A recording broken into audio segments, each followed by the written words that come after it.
ఈరోజు నా గురించి ఇన్ని ఆరోపణలు వేస్తున్నారంటే అది నేనేం చెప్పలేను. ఓన్లీ మీకు ఆధారాలు మాత్రమే చూపించగలుగుతాను. ఇప్పుడు వాళ్ళు చెప్పి నేను చెప్పి ఇది కరెక్ట్ కాదండి. నేను ఎప్పటి నుంచో కూర్చొని మాట్లాడదాం అంటున్నాను. పిల్లలకి లోకల్లో అక్కడ లోకల్లో ఉండేది ఎవరో కాదండి, మా బంధువులే అండి. అందరూ ఆ చుట్టుపక్కల గ్రామాలందరూ మా నానమ్మ ఊరు, మా అమ్మమ్మ ఊరు అందరూ మా వాళ్ళండి. వాళ్ళ పిల్లలు, మనవాళ్ళు, వాళ్ళ బంధువులు.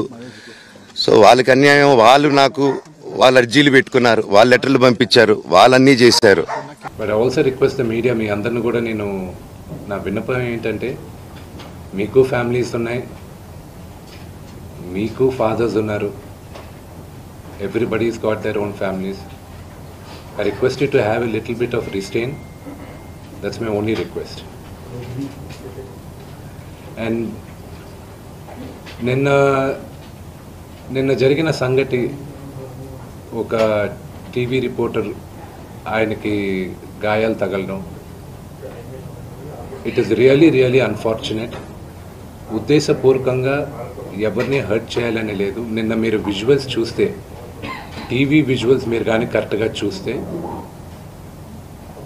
గేటు పగలగొట్టుకొని తోసుకొని గేటు ఎరగొట్టి లోపలికి వచ్చేటప్పటికి ఒక తండ్రిగా ఆయన రియాక్ట్ అయిన విధం చాలా తక్కువని నా భావన. కానీ ఆయన ముందుకొచ్చి, మీరు విజువల్స్ కరెక్ట్గా చూసుకున్నారంటే, ఆయన మీడియా వాళ్ళకి నమస్కరిస్తూ ముందుకొచ్చారు. ఆయన చేతులు జోడించి నమస్కరిస్తూ ముందుకు వస్తే